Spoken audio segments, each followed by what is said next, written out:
Commence primary ignition. I'm just not the hero type, clearly. What a piece of junk. Enterprise, this is the captain. I have a bad feeling about this. It's all part of the plan. Engage. Welcome back to Podcast 2 for 1. I'm your host, Donovan Thompson, with my co-host, Daniel Wingfield.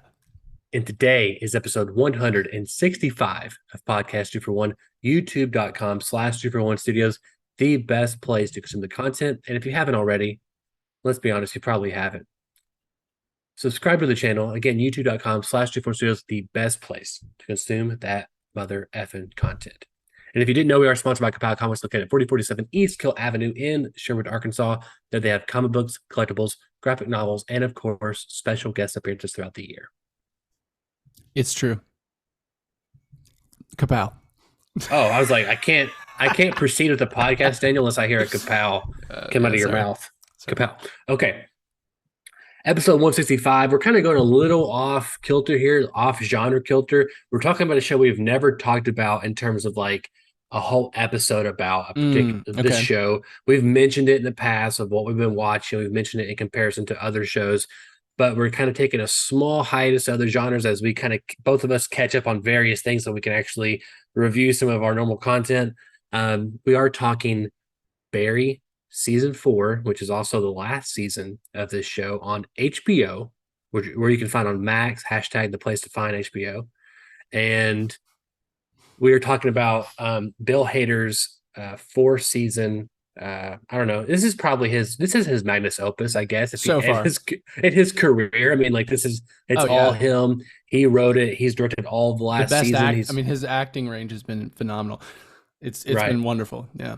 Yeah. So, I mean, we can talk a little bit about, I want to hear a little bit about like your love or hate of the first 3 seasons, and then kind of your general thoughts on how we ended the whole show. Yeah. Okay. So jumping right in, I really enjoyed Barry. I would say for me, it feels like the dark comedy version of Breaking Bad in a lot of ways, where you're putting like all the characters and the scenarios feel very realistic, right? The writing's very good. So the dialogue feels very natural and very like real. All the characters seem like real people, right? It's in a very realistic world. And where Breaking Bad goes off and tells this kind of like epic drug lord, saga. This one is putting what I would say eccentric characters like Bill Hader's character, like Fuchs, like NoHo Hank, and putting them in a world where everyone else is kind of realistic, but these guys are like borderline caricatures, right? Like they're the people that most don't act normal, and then like they go through and kind of explain why that is over the show. I feel like, especially with Barry. But yeah, I just thought it was such a fantastic mix of humor, and then one minute you're laughing, and in the next moment it's like the most sobering thing. You know what I mean? Like it very quickly could change gears, but it always felt natural. It didn't feel like it was trying to force genres together or something like that. The last season, I feel like is a very fitting end to the show. It's maybe the least fun season in terms of, I think it's probably got the least amount of comedy, even though there are some moments that are genuinely hilarious and I laughed out loud about. But I just think, it was a culmination of what ended up becoming a pretty dark story.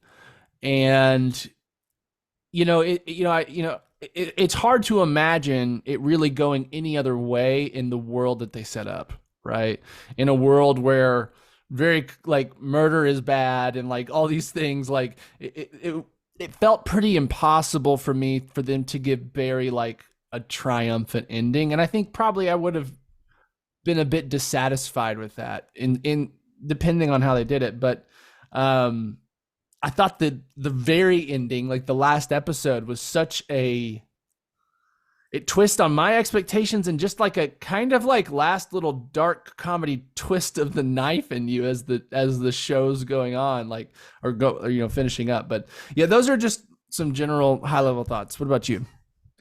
Yeah, and I want to be clear to everyone who's watching this that this is a spoiler cast here of the show. Yeah. I think us talking about the last season We particularly don't do the last season. non-spoiler podcasts. We don't. I mean, the only issue is sometimes I put spoiler review in the thumbnail. Sometimes I don't. I always typically do it in the titles, sure. but it's really dependent on how long whatever we're watching is. This one I could have, but I didn't. So there you go. There's also no rhyme or reason to my madness. So that all being said, I can't remember how I got started on the Barry. It may have been you. I don't know. I may have started you. You may have started me. I don't know the chicken or egg situation. Remember. Yeah. But I remember watching the first season of Barry and even season 2. I think I watched them pretty much back to back. And I loved it. And I loved the comedy aspect of it. Right. I love the acting, the directing, and you're right. That's a great comparison. It's like a black comedy version of Breaking Bad. And that's not saying Breaking Bad doesn't have its humorous moments, especially Better Call Saul and things like that. But it definitely it's not a dark comedy though. I don't think it's anyone not a would dark comedy. classify that. Yeah. And Barry firmly is. Yeah, and you're right. Like people like Fuchs and NoHo Hank. NoHo Hank alone could have his own show and be the main character of his show. And like there's argument that he was, I mean, he could have his own spinoff easily, leading to NoHo Hank. And also, what an amazing name, NoHo Hank, North Hollywood Hank. It's a brilliant name. And such a good actor, man. He just owned that. Man. I mean, like when you're thinking of like the really memorable characters and like their memorable moments, like they're amazing. And it's just like, I think NoHo Hank steals the show almost every scene he's in.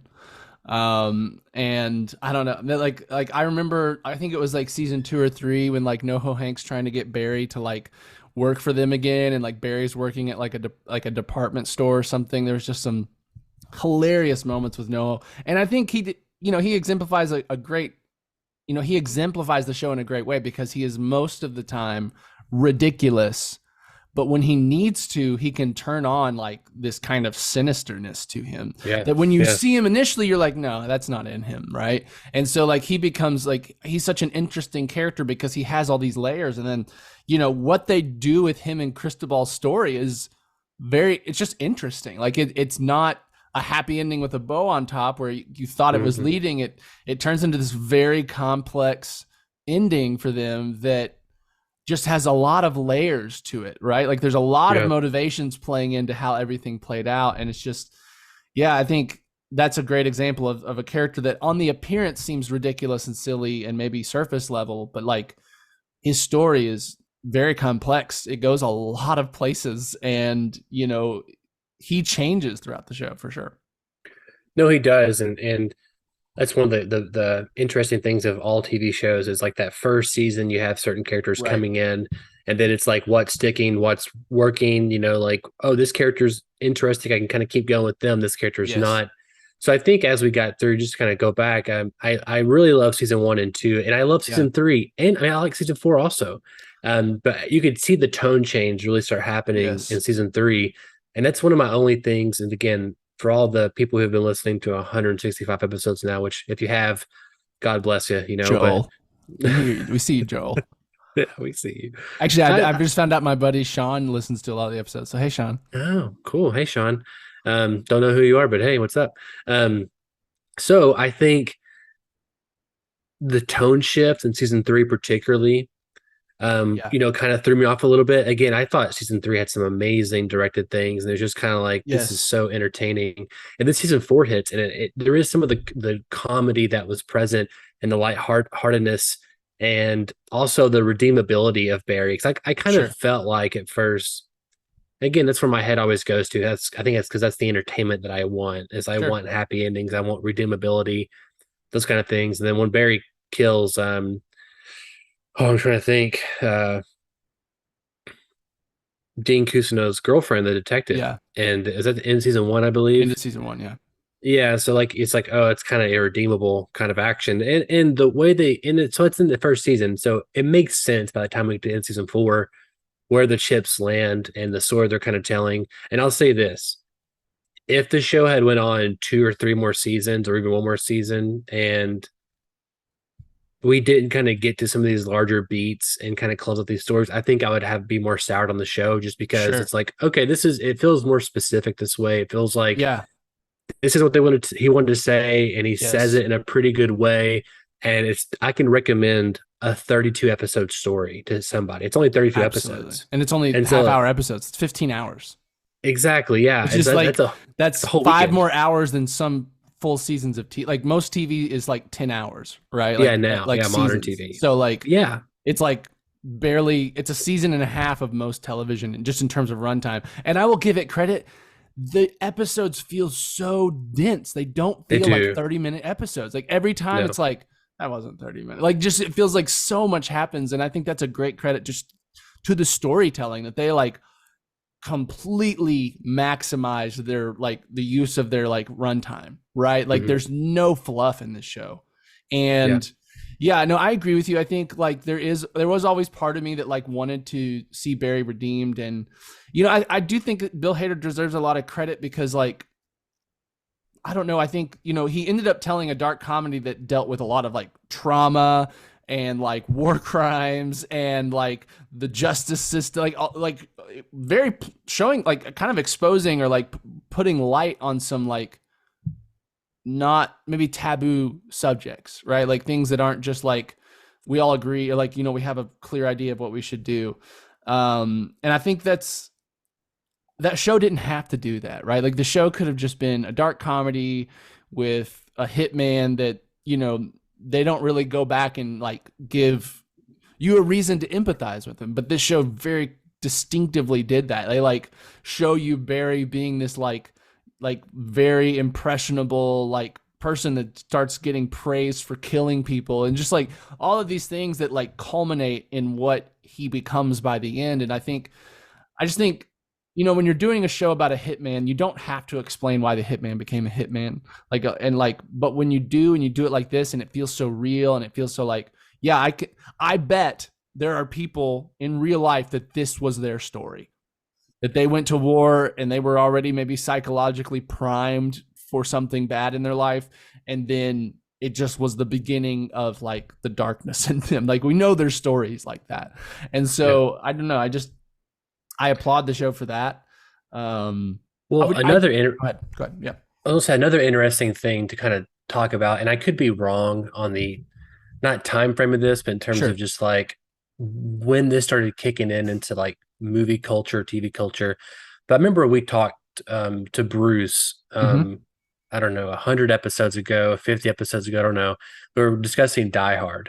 And how there's this implication in Hollywood, particularly the writers and the filmmakers, to kind of attack government officials and in terms of like painting them always like in a negative light. Not always, but it was easy to do so, right? And also because there was freedom of speech, and we could, it wasn't you can attack your government in a pop culture stance that wouldn't necessarily blow back on you, and like unlike other countries like Russia, blah blah blah. Sure. So we have that in the show too, in terms of talking about the justice system. Yep. And then that, but another thing that I think and abuse in general, like abusers and like people in abusive relationships. I feel like it showed a very realistic version of that, specifically season 3 with Barry and is it Maggie? Is that why I think I'm Sally. Sally, sorry, yeah, Sally and Barry.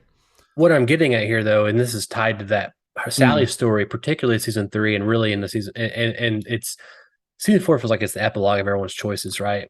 As it should. Yeah. But the thing that I think Barry does that I haven't seen, at least on like a really on a level like this, is that it's critiquing Hollywood and critiquing cancel culture, and also critiquing AI, like all at once. The AI algorithms, cancel culture. Decide what about or like the way networks decide which shows are going to be successful or aren't. And I think, and also Daniel, and the relationship between Hollywood and the government, because the very last episode is kind of showing like, I mean, the government needs movies like American Sniper and Top Gun Maverick to come out. Top Gun Maverick's a little different because it's fiction, but it needs those kind of movies, and like Call of Duties. People don't really think about that, but those are recruiting tools. Absolutely. They help give like military vehicles and weapons, and so people be like, oh, that's really cool. Maybe I should join the military. But then also Barry, it and American Sniper is a good example, right, of someone who is a patriot, and there's also other things that maybe some people that guy in real life may have done that people don't agree with, right? Sure. So it's like it's an interesting gray area of like, well, people propping up a character culturally. And yes. Yeah, anyway, there's a lot to unpack there. No, you're right. Absolutely. I mean, like, I think you're absolutely right. I mean, I think it's Gene's ending, while very tragic, right? Like, we'll just throw it out there. I mean, he ends up in jail for the rest of his life, as far as we know, for something he didn't do. Now, did he at some points, maybe try to use the money that Barry gave him for his own gain? And like, you could say there's like, I don't know, there's an argument for he did wrong there, but I would also argue that like when you think your life is in danger, you're going to do weird shit. Okay. Like when you think your family's life is in danger, you're not thinking logically, you're trying to survive. And so I don't know. It was an interesting story for him, but like, an arc for him, right? To go from this like very typical Hollywood person that is doing everything they can to get themselves their name in lights, right? Like using, like, we'll cheat people, we'll lie to people, do whatever he can to be successful, coming around to this person that is genuinely remorseful, interestingly, and like fighting against kind of the Hollywood arm of like, we'll make money on any kind of sensational story, even if it is like glorifying a murderer or something like that, right?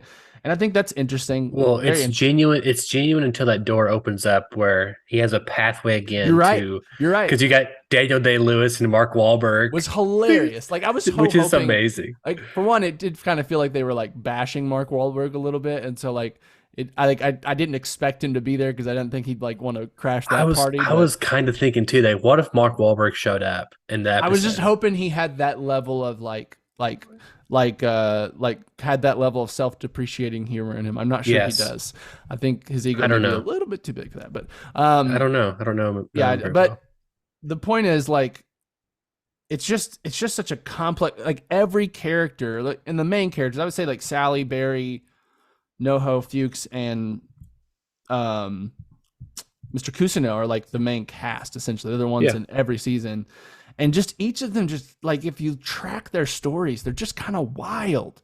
How they just go off and then they'll intertwine in such interesting ways. I do want to shout out, like, I think a couple of my favorite moments of like humor in the show. For one, in this last season, the moment where Sally starts auditioning instead of the girl she's coaching for the movie is hilarious. So real and cringy real. Like it is cringy real. Cringe shivers. And you're like, but that happens all the time, right? Like it. Well, it's like that on top of Cousineau doing his 3-hour act interview. You know what I'm saying? It's like yes. It's like taking caricatures of people or in the Hollywood system, and it's like, if you dialed them down like 5%, that's probably a real person in real life. Or maybe not even that much. Maybe you need to dial them up in some cases. Like, and I do want to say, I think we are a little bit unique. I think we appreciate the Hollywood criticisms a lot more than like the general audience. I have seen some people that 100% like that. I loved it, and I think that's just because I'm very tuned into the business, and like it felt very. Like it was very clever, and it was very well done, and man, they made their points so well. Like that lady, I think that's in season 3, that's like the executive that's like canceling the shows and uncanceling them, and she's just like this blank exec lady that just does what a computer tells her. Like it's just like stuff like that you're just like, that is based off a real person someone in the writing room knew. Right. These are based on real experiences in Hollywood. And you can just tell because of how expertly they're portrayed, because they feel so real. It's kind of wild. Well, also there's the, little backstory, I guess, to kind of fill people in. Yeah. Bill Hader here, I originally believe he went out to Hollywood to become a director. And then he ended up a writer-director, and he ended up getting into SNL, and that's how he Yeah. kind of got to start. Sure. And then following that track record for I don't know how long now, 20 years or so. Yeah. No. And then Yeah. and then which is I was trying to like it's like 10 years, right? I'm like, well, no, he Early was doing thousands. stuff. Is that when he started SNL? Was it late 90s? Probably. I mean, he was in stuff like Super Bad, and I mean, like, you know, Oh those yeah. kind of movies. Yeah, yeah. You know, He so was those like were Tina getting Fey old. and Amy Poehler. That was his generation. I think so. You're right. It's And my so- golden generation of SNL. Like I know the early ones are great, but that generation was like that's what I grew up on. That's what Yeah, I me consider too. like peak. Yeah, it's your Star Wars, so to speak. And so, Yeah. you know, I seeing him get a chance to direct these kind of things. You know, he's probably had 20 years of watching and listening to Mhm. bullshit amongst the constant Absolutely. tirade of Hollywood shenanigans that a lot of us are privy to. But there's probably, I mean, not probably. There's just so much that's going Yes. on, and everyone trying to get in front of the other, and you know. It's like it is comical. Like it's an Yes. insane business to want to be a part of it, and you know It yeah. is. So It is. I mean, I think we yeah. just spending a summer out there, each of us, I think we got you could get that impression that like everyone wanted to be your friend, but only so as much as it might benefit them. Like there's just this like weird wall where it's like, I'll be your friend, but what can you do for me? You know, kind of thing. Yeah, I mean, you know, I met a lot of nice people out there, and a Yeah, lot of me people too. that And some people that genuinely didn't do that. I'll say that it's not didn't do everyone. that.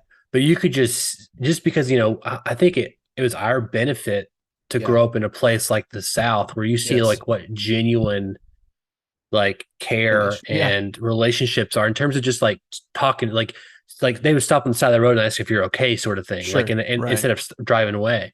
Yeah. And like so like being in that environment and then going to somewhere like California, it's like I was just so attuned to be like, oh, you're totally lying to me right now. Like I Yes. 100% Yeah. know that you are just not being truthful or you're Yeah, got an yeah. ulterior motive.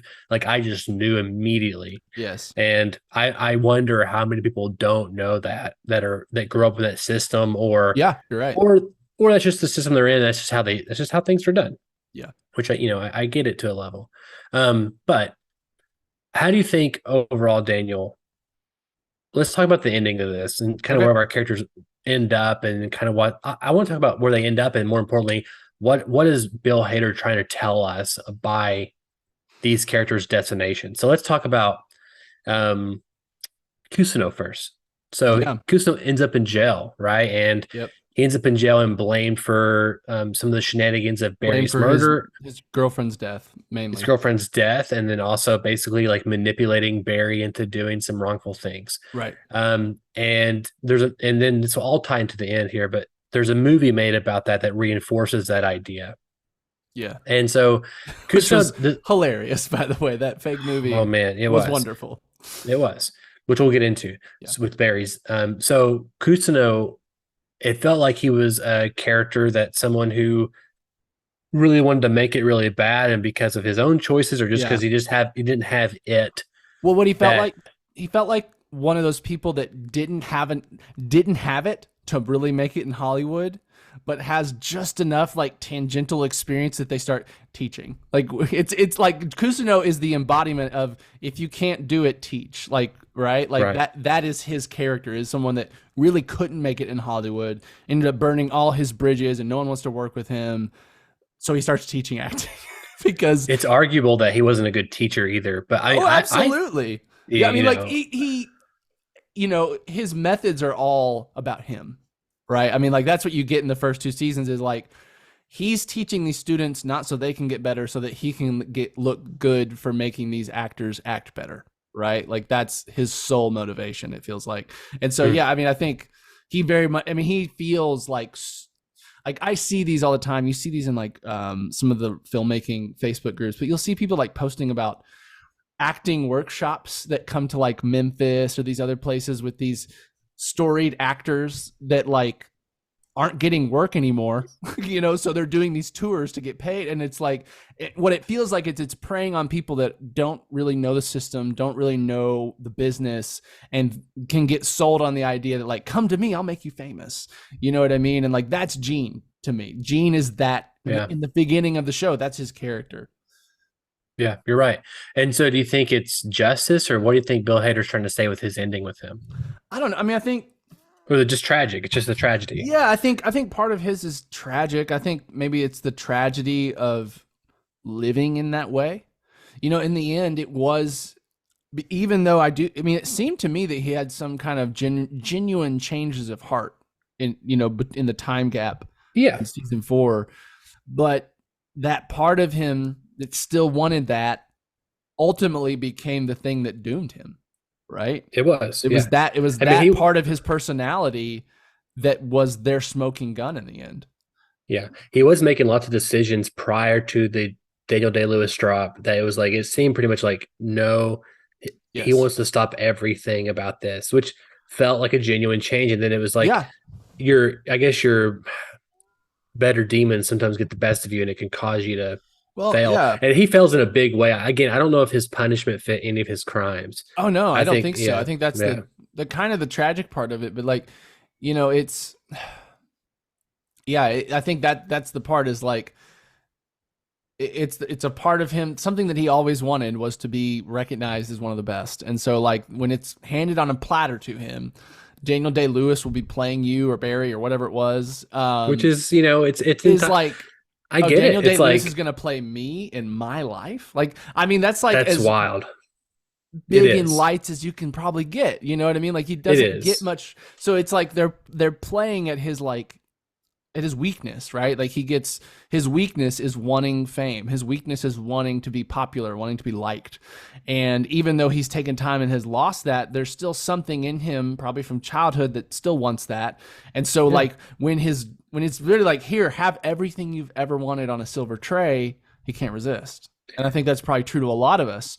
But it is that kind of like, I agree. And I think it is that thing of like, the tragedy is that like, what's real is that there are certain, I don't know, psychological, emotional personality quirks that can be incredibly harmful, you know, in ways you don't expect, maybe. You know what I mean? Like you would never expect just an acting teacher that just wants to be famous, which is a run-of-the-mill character in Hollywood. The amount of acting teachers in Hollywood that are just trying to get famous through their students, I'm sure is most.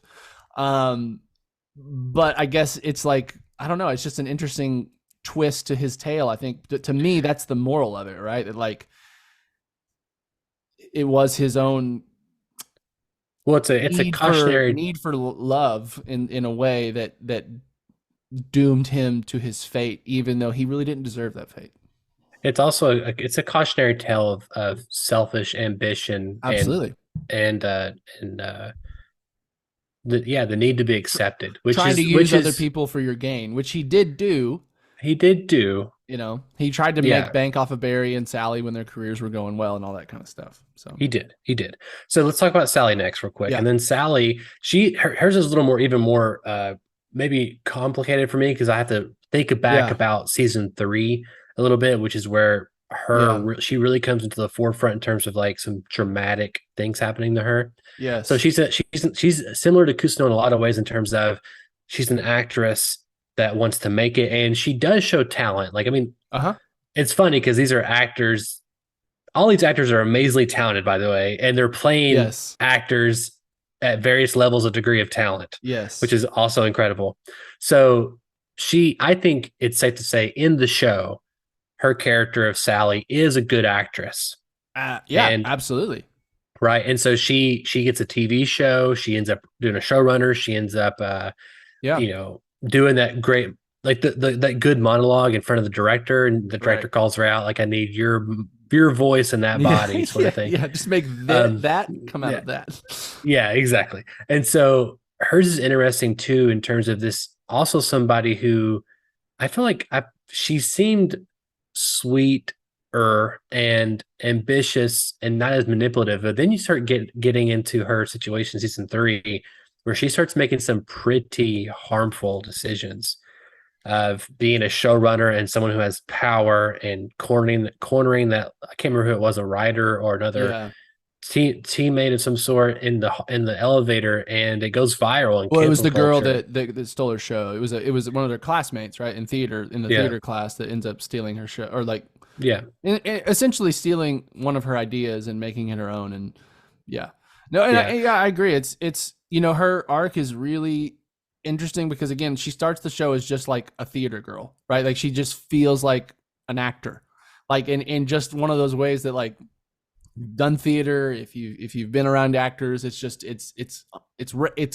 impossible not to recognize that personality type. Yeah. Like the personality A, and I'm an actor. It's just like that. Yep. And yeah, I think I've dated plenty of them. Go on. I think season 3 is, you're right, really where she takes a turn. And I feel like the biggest change for her, because even halfway through that season, while she's with Barry and he's abusive and she doesn't really see it for what it is, she does eventually, like when he's offering to go like basically like kill that girl that stole her show with like insanity by like making her go crazy by like stalking her and doing all this shit, which is a great moment how plainly and like just matter of fact Barry's just giving out this spiel like, just scare her a little bit, just take pictures of her while she's sleeping, like it's just a wonderful moment. Yeah.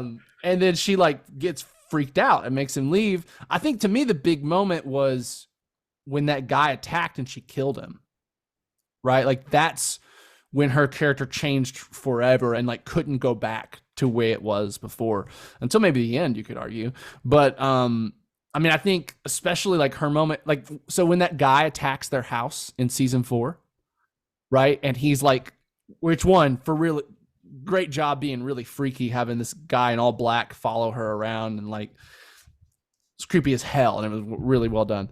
But the way they just did it, where it just like, it didn't show you attacking her, but it basically insinuated she did the same thing she did with the Earth guy and stabbed him in the eye with something. Like, it was such an interesting way to tell that part of the story. And I think, and then, honestly, where she ends up is, I was a little surprised. She didn't have any consequences for like being on the run, or that she was still using her real name. I would think she may have changed. I don't know. There was just some things that it was a little puzzling to me. I think how her she would have consequences realistically ended up in that good of a position in life. Maybe, I don't know. Well, I think her consequence is mediocrity for her. Sure. You know what I'm saying? I think being a teacher that gets flowers at the end of or a play /play teacher who gets flowers at the end of a thing and then gets hit on by a guy and she declines. I feel like she looks at those flowers and it's like, it's this set of flowers in her seat, and she's got a son with a guy who obviously very problematic. Yeah. And I feel like it's a tale of mediocrity in terms of she reached for the stars and it just wasn't it wasn't in the cards for like Kusano, but she also kind of she's doing a similar thing, right? She's teaching like Kusano did. But she seems content more than Kusano. I would say she's accepted her fate more, yes. Yeah, I think that's she gets probably the happiest ending on the show, is that she ends up finding peace and happiness again, and seems to be really stepping into her mother role, which she was like not doing at all up until the events of season 4. Which I do want to rewind a little bit, because one thing I want to touch about, it seems like also her abusive behavior to her friend / whatever in the elevator is because of Barry's behavior towards her, and it's like all culminating into this. And I could be wrong on the order of things. I can't remember if he was abusive first or if he yelled at her on the set. He does do that in the beginning of that season. I can't really get that was because that felt like real Sally to me. Like, she can get. You feel like that was just like angry? The real Sally coming out for a second. Well, okay. I think she was just unhinged for a minute, and I think that felt like a really real moment for her character, someone that is putting so much energy and money and time into a thing, and then just get snapped away, and then someone you thought was your friend is kind of behind your back. Well, there's one thing I wanted to say here, and that was there's an interesting thing to point out in terms of it almost feels like we're not allowed to have strong reactions sometimes because of the consequences. Sure. And I'm not justifying her behavior. I think what she did was pretty bad. Even on my worst days, I've never been like that ever, even close. But it feels like that's kind of the thing of Barry, right? Of like the show, is that it's taken some of these ideas and put them to the extreme, and then here's the extreme consequence of those things. Right. Like, Kusno's offered the most extreme thing to make him happy, and then the most extreme thing happens to Sally, but then the most extreme reaction happens because of that, and I don't know, it's interesting and interesting to talk about cancel culture and all that kind of stuff in those seasons. But what's even more interesting is the time jump in season 4 with her character and him. I didn't either, with him and Barry running off, which I actually enjoyed because I felt like even though it made us catch up with the characters again, but I felt like it kind of moved pieces. Yeah. Everyone got to process things and then kind of come together in the end of like a newfound perspective. She was so interesting with like her just absolutely depressed state of mind. She ended up having a kid with Barry, which seems like, I don't know, it's like her lowest point in her life was leaving with him, and then deciding to still be with him. Like it seems consensually, right? In terms of she said, she "Let's had a go." kid with him. Right when he came in and like he's hiding, she's like, "Let's leave." And he's like, "Yeah, really?" Yeah." They have a kid, and then she like basically bait traps that really shitty employee with her. And I thought honestly, it was like, she's totally gonna blow him. Like this is her life now. Like she's trying to get some type of excitement or something. But it turns out she was just acting again, like getting it into a role and then getting to pull this, and then getting to vent her frustrations on somebody that's not Barry, right? I'm assuming by the time we're in that diner, she's laying a lot of the blame of her life on her, either on herself or on Barry for making those decisions together.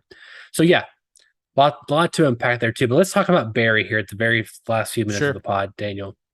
It feels like to me the show is really saying about all these characters that none of these characters are good people at the end of the day. Like they are self-centered, and the people who are good end up dying, kind of like the detective lady at the end of season 1.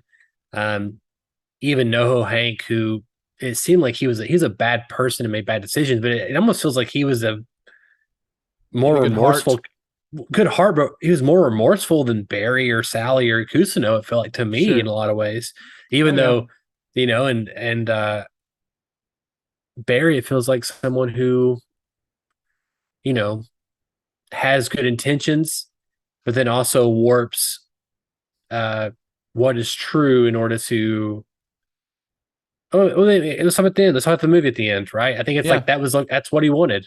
I think that's what Barry wanted at the end of the day. He just didn't get to see it realized. He wanted to be looked at as the hero and someone who is trying hard. I mean, he listens to a podcast. Like, how many podcasts we can hear a phrase of it to give him confirmation from God to kill somebody? Yeah. No, I mean, I think Barry is a full-on psychopath. He is a sociopathic like person, meaning that he does not have the capacity for empathy, right? Like, and I think that's very clear most of the show. He is in his own worldview, and anything outside of that breaks him a minute. It he can't compute, or he has to then he acts in a way to force it to be back in his way, like killing someone or whatever. And I think I wouldn't say that they're all selfish characters. I feel like they're all realistic characters, and that they all are to some degree or another very broken people trying to make it in a very cutthroat and in some ways mean environment. You know what I mean? And I think I feel like all the time the characters were trying to do what they thought was best. And I think Barry's the exception to that because he's the psychopath, right? And I think they did a really good job of setting up why he is that way with the war stuff and everything like that, and Fuchs and all that kind of stuff. And so to me, Barry is just more, I mean, I don't know, the theme of Barry's story is somewhat just mental health in some ways for me. I'm just like, this is what happens when you just send children to war, make them killing machines, and then send them back. You know what I mean? Like, this is the consequences of that. This kind of thing happens semi-frequently at the very least. Okay. We know that psychopaths and sociopaths are drawn to military. Like, that's a connection we've made, right, in like social science. And so to me, Barry is just like this. He is a tragic tale, because yes, he did horrible things, but in his mind, he was still basically a kid that was just following what he thought were trusted adults around him telling him to do. And I think that's very clear in his military flashbacks. He has such a kid-like, just wants to fit in, just wants to have friends, and it will do whatever the people around him egg him on to do. You know what I mean? So I think, like, to me, Barry is just really tragic because that's just what happens when basically your mind gets so broken that it can only see things from a very narrow side of your perspective. You know what I mean? I think the podcast, I really love as a, an ex-evangelicist and like someone that has been in the religious world, I just loved the different versions of podcasts he kept finding because they're all so real. You know what I mean? For one, they're like, I mean, the one that was like, all sin's pretty much the same except murder. That one, that one's, no one should do that.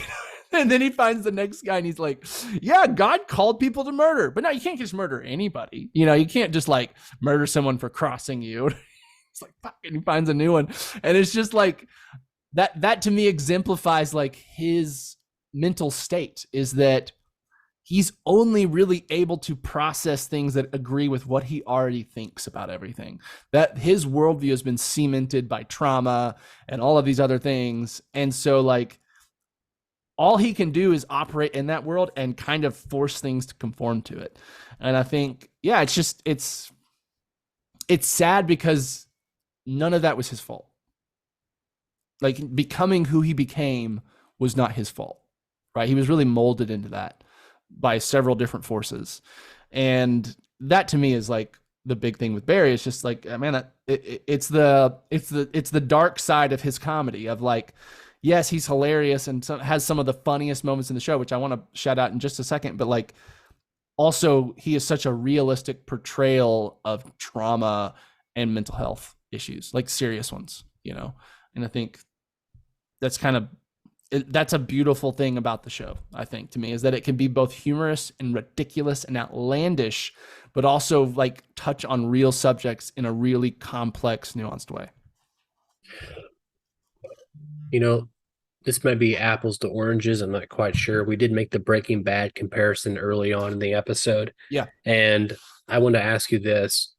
Even though this is only 32 episodes and they're 30 minutes apiece, and Breaking Bad has probably somewhere closer to 40, 42 episodes, and they're like an hour apiece. Yeah. I can see myself watching Breaking Bad once every 3 to 5 years. Sure. I don't think I can see myself watching.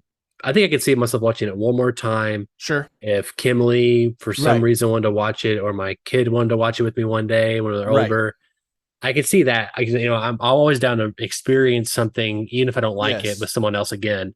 But I'm not sure I will search out Barry again on my own. Whereas Breaking Bad, even though Barry has the more comedic things and lighthearted, it's quicker and fast paced. Breaking Bad to me, I don't know, it's double the length.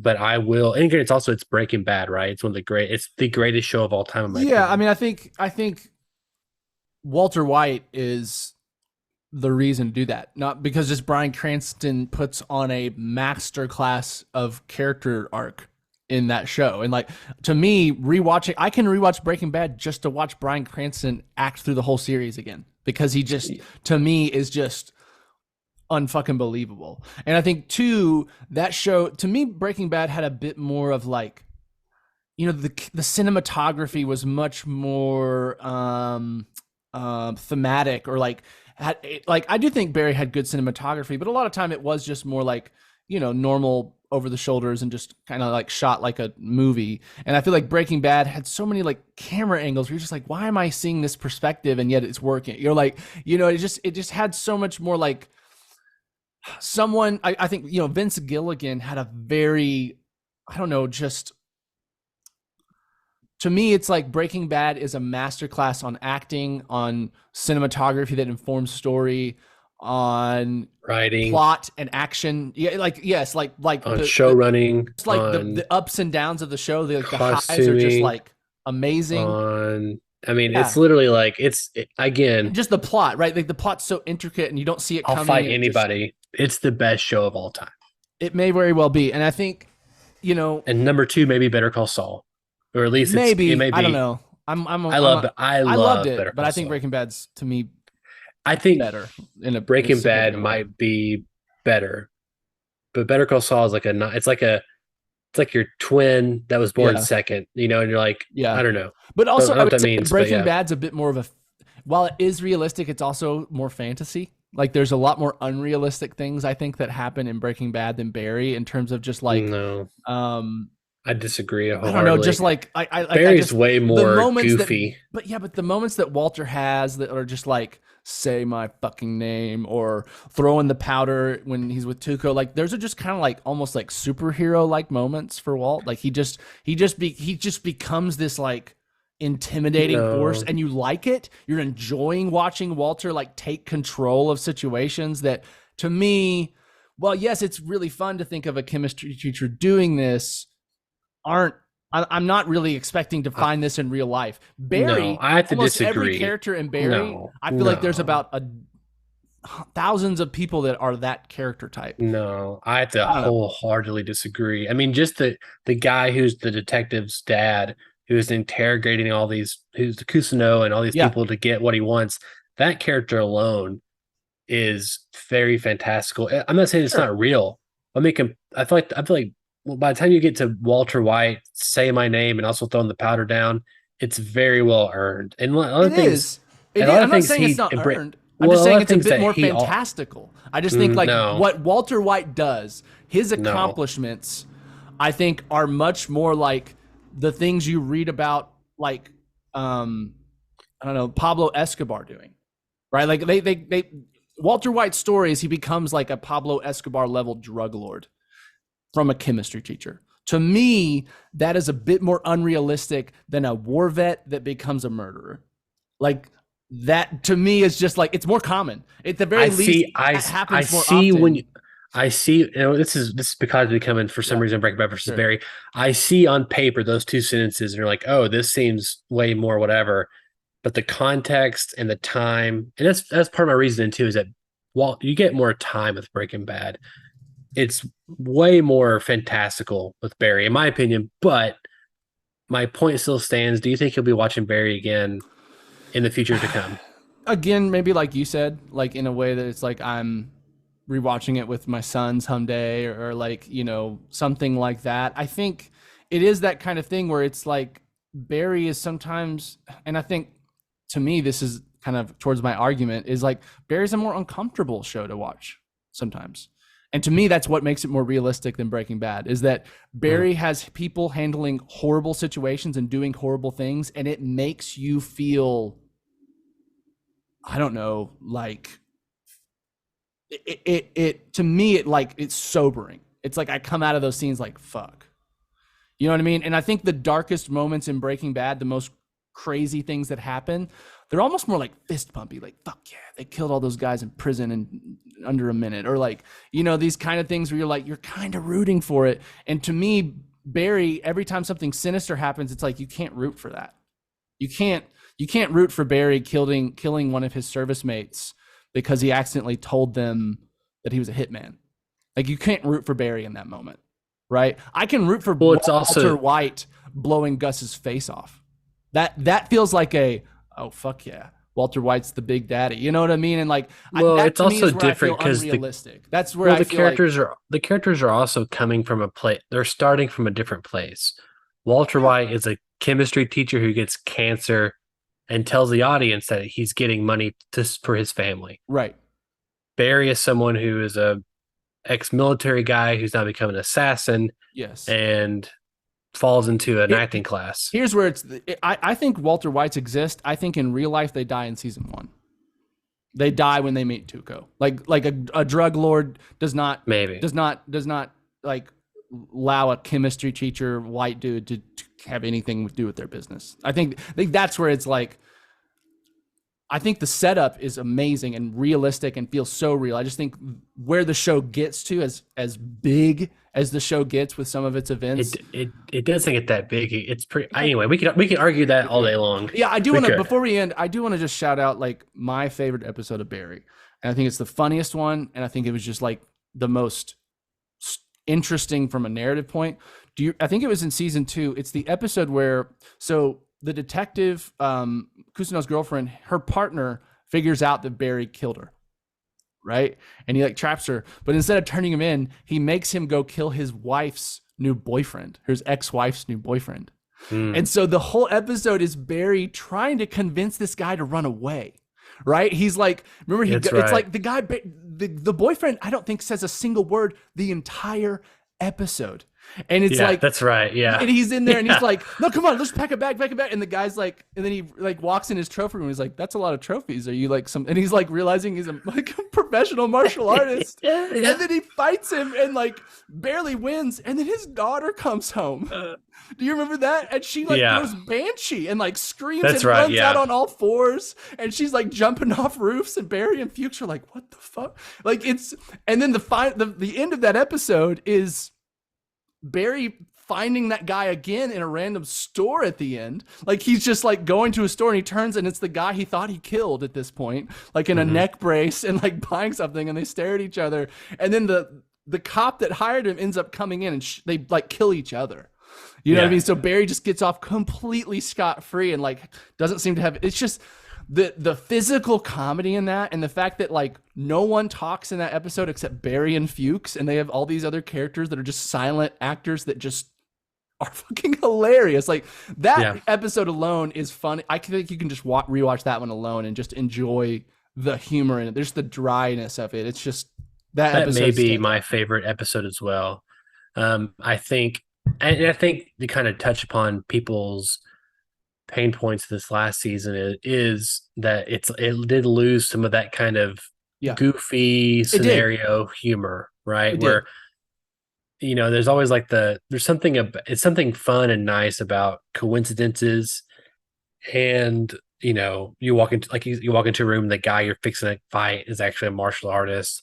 And then his daughter comes home, and you're like, she's a martial artist, breaking expectations. And then you get away, then you find them again at a store. So it's like it missed that kind of whimsical convenience. And the whole time, Barry's trying to convince him to stop fighting him and run away. He's like, no, pack a bag. Like, listen, you just got to go to a friend's house for like 2 weeks. Like, he's just trying to make him get out there because at that point, Barry's trying to stop killing people. You know what I mean? And so it's just, man, you're right. Like that the show didn't really maybe. Like in terms of humor, I'm not sure the show topped that. Like that may have been the peak in just terms of like hilarious and ridiculous, and just like it was Bill Hader like a masterclass just in that episode. I mean, there's a lot we didn't talk about. Even their son, and then just a lot of different things we didn't even touch upon. So I implore people that if you do want it's a well-made show. It's well acted. It's well written in a lot of different ways. Absolutely. You may not love the ending. I don't know, but I think you'll enjoy the ride. I think you'll at least enjoy the ride. And there is infinitely worse things to watch on TV than Barry. And at the end of the day, this is still a very strong ending of a show. This is not a Dexter situation. This is not a Game of Thrones season 8 situation, right? Like this is a satisfying, well, in some ways tragic, but still satisfying ending for all of the characters. They have full arcs. They tie up all the loose ends, and it doesn't feel forced, or it doesn't feel like it all culminated in this very natural way. And the ending was kind of anticlimactic. I mean, how Barry dies is very anticlimactic, and I enjoy that. You know what I mean? Like he just gets shot. I loved how it happened. And he sits down. What does he say? Oh wow, that's it. Yeah. It's great. It's fantastic. Well, it's just like it's like he's shocked, but also it's like, oh, this is so interesting. This is happening. It's what it is. Exactly. That's what. Didn't see this coming. I didn't see it coming. It's wild that it's going to happen. Boom. Yeah. Which is perfect. That's perfect. It is. So I think, just to say, like, even though I think maybe the first couple seasons are better, it's still a great season of TV. And it's still one of the best shows I think you can watch right now. Yeah. I did finish also same week, Ted Lasso and Succession. Okay. I won't talk about Ted Lasso, but Succession also cemented itself as one of the greatest TV shows of all time. And its ending is also interesting in the fact that it's tragic. And it's not what I would have done. Yeah. just because I don't know, I just have this thing where I want Yeah. characters to succeed, but it landed perfectly with what Mm. the writers always intended, and like its Yeah. commentary on these group of people, just like Barry did, I think. So Yeah, I'm I excited. think I if need you, to finish that. I will say, I want to shout it's out hard to something. watch. Catherine and I are, for me, a rewatch. It's her first time watching Arcane on Netflix, the League of Legends show. And I just need to take a moment again to say that this is one of the most cinematic and epic animated seasons of television I've ever seen.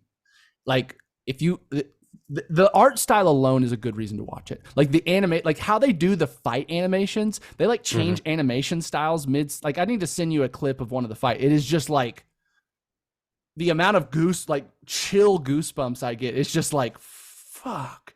Not only is this badass, looks amazing, the story is told like some of the best writing of animated show I've ever had. Like just in terms of characters and arcs, like this show feels like the world feels like a Game of Thrones big. There's politics, there's magic, there's fighting, there's underbellies, there's crime lords, there's essentially superhero type beings. Like it's just, it came out in 2021. We're not even going to get a new season until maybe end of 2024. That just tells you how long it takes to animate this. Like so much of it is just wild. I just want to shout it out again because I think it kind of went under the radar because it is attached to a game that has a weird reputation with League of Legends. Like I'm not a League of Legends fan. I will never play that game. Like that is just never going to do it for me. But this show has made me a League of Legends lore fan. Like this show makes me want to nerd out about League of Legends lore. You know what I mean? And I just think for a show coming to me with I have no interest in the IP beforehand, and now I'm here. I don't know. The show it's to me maybe one of the most impressive seasons of animated anything. I watched the first half of the first episode and I really liked what I watched. I need to pick it up again. Yeah. And speaking of animation, everybody, I believe next week we are talking Spider-Man Across the Spider-Verse. Ooh, it currently sits with 300 reviews at a 96% Rotten Tomatoes and a 96% score on audience score. And there's already talks because I don't know if you know this, Daniel. These movies used to be able to be nominated for Best Picture for an animated movie, and then the Academy kind of sidestepped that a little bit and made its own category for Best Animated Feature. But it's still possible to be nominated for Best Animated Feature and Best Picture. And there's already talks that it will be nominated for both. I'd love that. Absolutely. So it might be in one of the top 10 for Best Picture, and I don't know how it cannot be nominated. I can know how it can be nominated. There's like one thing I'm like, it may not be nominated for Best Animated Feature. But I'm like, I called it last time. I think this will win Best Animated Feature at the Oscars again. Yeah. Just on sheer technicality alone. So anyway, excited. No, I would say, honestly, I think the Across the Spider-Verse or the Spider-Verse films, their animation style, you can just go to watch the animation and I think you will have an incredible time because it is breaking new grounds. Okay, like that's literally wild. What Spider-Verse, and I think I'm going to say Arcane and Spider-Verse to me they're in same levels of like animation, like in terms of like meshing different formats, I mean, like I know for a fact that like in Spider-Verse, like was it Spider-Punk, his jacket is a different frame rate than the rest of his body, and like and they were even talking about how they're like in way they animated, they just broke so many design rules of like perspective.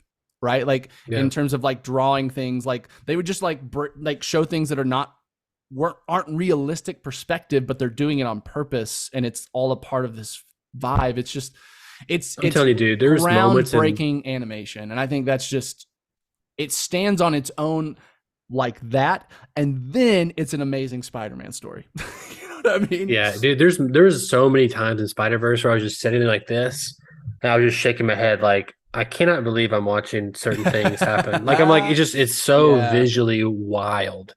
Yeah. But maybe we'll get to talk about it next week. And then of course we have the Flash. And my pipe dream is that Miles Morales from Spider-Verse somehow comes to MCU Realverse and like is this Miles Morales. That would be beyond the Spider-Verse, as they say. Yes, it would. Right? It would be. So maybe that will happen, Daniel. Maybe you need to watch Across the Spider-Verse so we can kind I of do. talk about I those do. kind of ideas. So anyway, my name is Donovan Thompson, I'm Daniel Wingfield. and where can our listeners find us, Daniel, and talk to us? They can talk to us at bit.ly/2for1mail. Let us know what you thought of Barry. Sorry, I've got a heart out, so I'm doing these fast. My name is Donovan Thompson, I'm Daniel Wingfield. and we have spoken.